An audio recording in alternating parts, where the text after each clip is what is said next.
It is now time for the Port Podcast.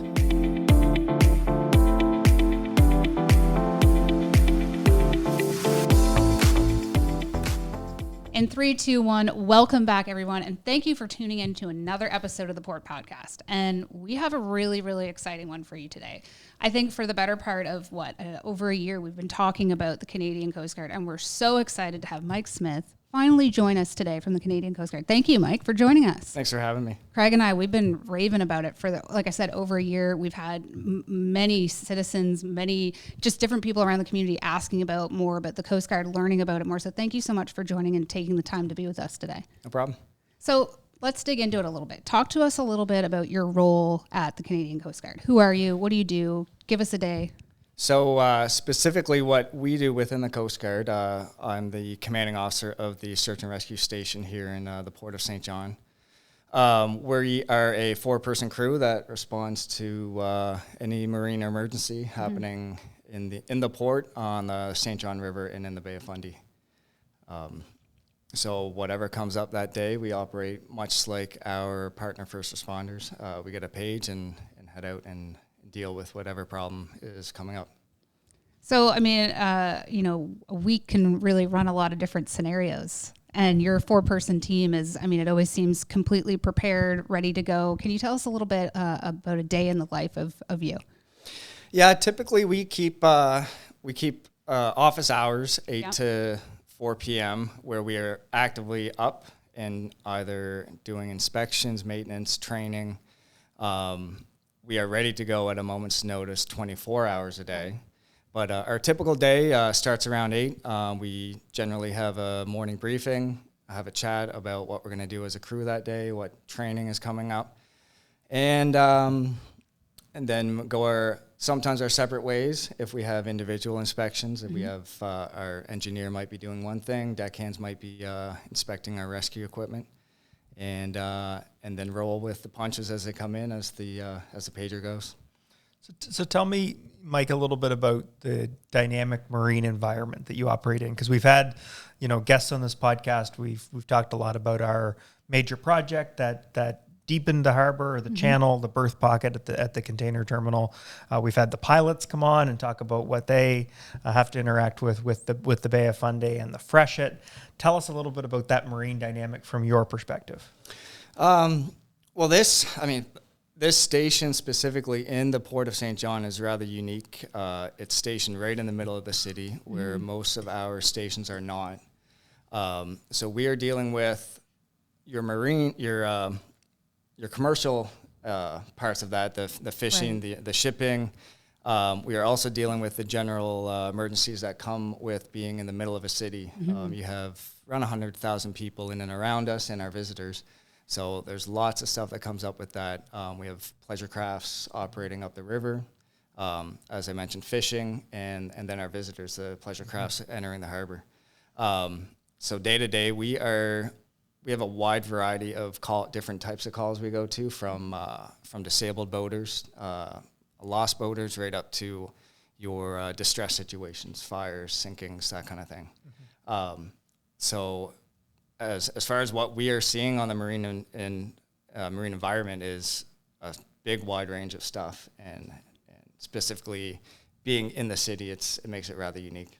And the capacity of which responsibility and duty you have as a 4-person team to be, making sure that people are safe, that's a lot of pressure. So kudos to you and your team for, doing that in such an organized and safe manner. I think us as, people who live and work and play here, and with the port and the waterfront here in St. John expanding, that's a really important thing to know, that we're being taken care of and that safety measures are put in place. Can you expand a little bit more on that, on like the commercial and the recreational side? Yeah, it's, I think St. John's one of our largest ports per tonnage, so we have lots of large vessels coming in, which my vessel is a small search and rescue vessel. We're not going to be, if those vessels are disabled, we don't have the capability to move them, but we respond to the commercial vessels sometimes if there's illness on board. Okay. We do medevacs off the tankers, off the bulkers, off the cruise ships. So that's our interaction with the big commercial traffic. And then we have lots of smaller commercial traffic, being our fishing industry, some of which operate right out of the port of St. John and some that operate in the harbors in and around the Bay of Fundy. And so that, with that respect, we are able to directly interact with them if they become disabled, or then we are responding to major distress, fires and that sort of thing. So you really do it all. That's what he's saying. Yep. It's we have a wide range of things that we do, and the our partners in the city, our other first responders partners, we train with them regularly. The fire, police, ambulance. We have CBSA right here, based in St. John. So lots of different partners. When we do run calls, it's multiple agencies all working together. And also what I'm hearing when I listen to you say that is, you have your day-to-day, the things, your inspections, the things that come up, things that happen, right, in the day-to-day. But then what about things like, you expanded on maritime emergencies, like, spillages, when vessels may run into, it's almost like you always have to be 10 steps ahead of the game in your role. Is that a fair statement to say? Absolutely. We are constantly training. We're doing hoist with the Air Force on almost weekly, sometimes multiple times a week. Wow.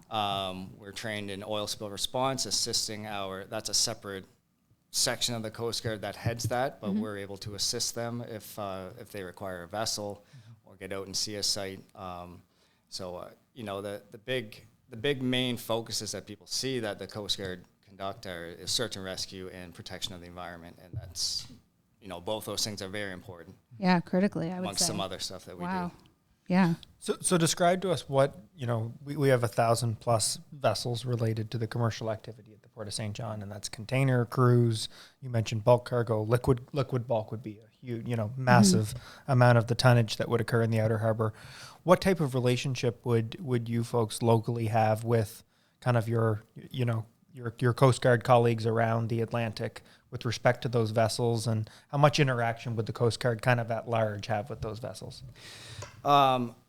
Thinking about what we do with the Coast Guard, our biggest interaction would be our vessel traffic services, our radio operators. They're listening on for distress calling, for listening for those emergencies. That's where most of our calls will originate from, someone calling on a VHF radio. But as far as movement of those vessels, they're your vessel traffic service. They're your traffic controller, similar as an airport. They're handling the movement, the scheduling. We deal with St. John fog quite a bit, dealing with reduced visibilities with these big vessels moving around. They're a very, very important component of that. Yeah, huge. So maybe I just want to get into that vessel traffic service, because you guys do a phenomenal job, across Atlantic Canada, kind of working with very dynamic environments. So kind of back to that early question. Yeah. What makes, from a vessel traffic standpoint, I love the analogy you used about, air traffic control, because it's different, but it's kind of that same philosophy of people trying to make sure that safe transit of the vessels happening. Tell us about that Bay of Fundy, but maybe even the North Atlantic environment that you and your colleagues outside of St. John have to deal with. Yeah, within the Bay of Fundy, it's our tides our biggest obstacle. The tankers are moving on what we would call a slack tide when the current's not running. So it takes that vessel traffic services to coordinate that, working closely with Atlantic Pilotage Authority, planning and getting that cargo moving. Along with responding to emergencies, another part of our mandate is to promote commercial shipping, is to help shipping, whether it be that vessel traffic service, waterway management, ice breaking in the wintertime, keeping our goods moving through our seaways. And that's happening. I'm just a small portion of that. We're one of about a dozen small stations on the East Coast. We have large vessels. We have our radio operators based out of Halifax. Our regional operations center is in St. John's, Newfoundland. There's a lot of parts that go into planning and coordination, and then I got to mention the Joint Rescue Coordination Center in Halifax that manage any marine or aeronautical emergency on the East Coast. So lots of moving parts going into it. So clearly, dynamic individuals need to work that are interested in this type of activity are the ones you want to hire.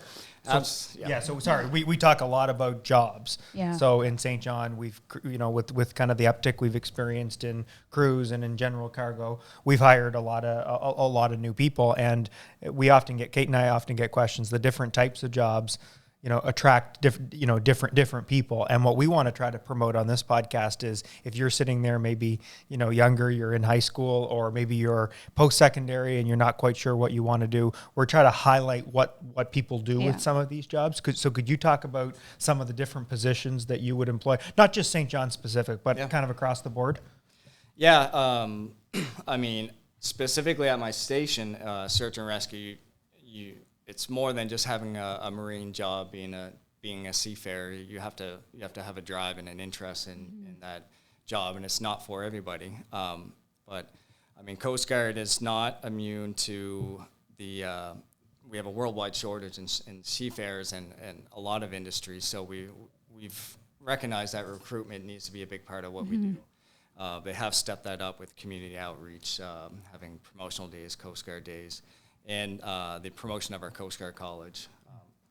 It's one of the best kept secrets, but a lot of the Coast Guard has its own college to train its officers to join the Coast Guard. That sounds so cool, I have to say. Like, Coast Guard College, let's go. Yeah, let's tap into that. Tell us more about, like, how did this get formed? What I feel how like it's does like someone Top apply? Gun for Coast Guards. Yeah, Right? It's a great program. So it's a entry out of high school. It doesn't have to be straight out of high school. I completed a university degree before I joined. Yeah. But it is a university that is run by the Canadian Coast Guard. You earn a bachelor's degree while earning your Transport Canada certifications. Allows you to either enter a stream of navigation stream, where you graduate as a watchkeeper and be placed on a boat, or an engineer. So I mean, the big points on that is that it's a university degree. It's paid for. Your room and board is paid for, and your years of service start the moment you enter that school. So it's, I'm blown away. I honestly did not know that existed. And so if you're listening, if you're watching this, if you know someone that, you think this would fit for, please send it to them. Let them know that there are options. There are amazing options. There's Coast Guard College. That's the coolest thing in the world. We've actually had a number of people that had gone through the Coast Guard College that had worked on vessels around the world that are on our staff today and in the past at the Port of St. John's. So that's a transition too. You do see some people join port authorities, not just here, but in Halifax, St. John's, and elsewhere. It is in the marine community is a well-regarded college, as you mentioned. A lot of the staff that work here on the port are college grads. Yep. So, question for you. I'm going to bring it back a little bit to early time. Did you always want to be a Coast Guard, or was being part of navigation and learning more about the water, the industry, did it get you to this point? Myself, I was always interested in search and rescue. Okay. I was a swimmer growing up as a child. Yep. I swam through university. I was always in the water, spent a lot of time at the beach. Being a native Nova Scotian, very proud. And I was a lifeguard through university, and it was just a natural progression for me. I joined following my university degree at Dalhousie, and the rest is kind of history. I always there's lots of different avenues you can go with in the Coast Guard, but my drive was always for search and rescue. So put your sales pitch hat on. So pretend Cait and I are, either just graduated high school or in that age range. Hey, I'm debating switching careers, everyone. Well, there you go. So, let's go. So actually make the pitch to Cait. Why would someone join? What kind of things do people need to be attracted to from a career standpoint? Either go to Coast Guard College or join the Coast Guard in general. There's obviously the academic side. It is demanding. It's a 4-year degree. Within that 4 years, you spend, as a navigator, I spent 15 months at sea. So your academic side is condensed into 2.5 years. It's intensive. It's hard work. You can't sugarcoat that. You just got to put the work in. So you have to have a drive. You have to have decent academics, and you have to be willing to be a seafarer, and that's a big part. Is that it is time at sea. We operate a great schedule once you are at sea. It's time on, time off. So, for example, our large vessels would be generally 4 weeks on and 4 weeks off, and when you're on the ship for 4 weeks, and then you are completely off for 4 weeks. So you have a good chunk of time to yourself. Yeah, but when you're on, you're on. When you're on, you're on. Yeah, and you got to be on. And it's the wide range of things that we do in the Coast Guard fleet that should be the most interest to people. We touched a lot on search and rescue. We touched on environmental response, but we're doing ice breaking. We're doing trips to the Arctic. We're doing science missions. Our oceanographic program. We partner with universities and DFO scientists and other partners such as Natural Research Council.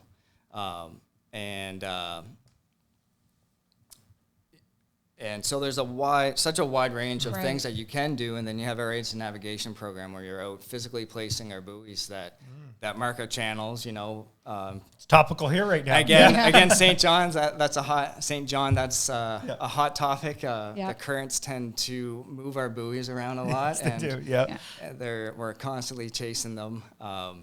So short story long. There's lots of things that the Coast Guard does, and it's not, search and rescue is not your thing. There's lots of other options. A lot of diversity. Yeah. Yeah, if you have the care and the drive and the will to work, which, we do talk a lot about jobs. Hard jobs are sometimes not the most adopted anymore. And I think, as whatever age you are, especially if you are a young person listening, it's better to challenge yourself now and to get these academics and to get those forever relationships and those connections in an industry. Yep. Because that's what will help give you some security in the future. Yeah, and I guess, my biggest plug is the reward that comes out of it. I do enjoy the time off with my family, right? But we have a great job. We get nice equipment to utilize day in, day out. Yep. It's fun. You're helping people. You're, at the end of the day, you feel good about the things that you've done. Aside from being a stable, good job, those are incredibly rewarding things, and I think it's important to someone when they are looking for a job. Yeah, that's extremely well said. And we've tried for, in the year plus we've been doing this, probably 18 months now. We've really tried to promote. I'm so glad you walked us through what the Coast Guard has meant to you and what it can mean to people that are looking at it, because whether it's Coast Guard jobs, whether it's people working at a pilotage, Atlantic Towing here and in Halifax that operate the tugs.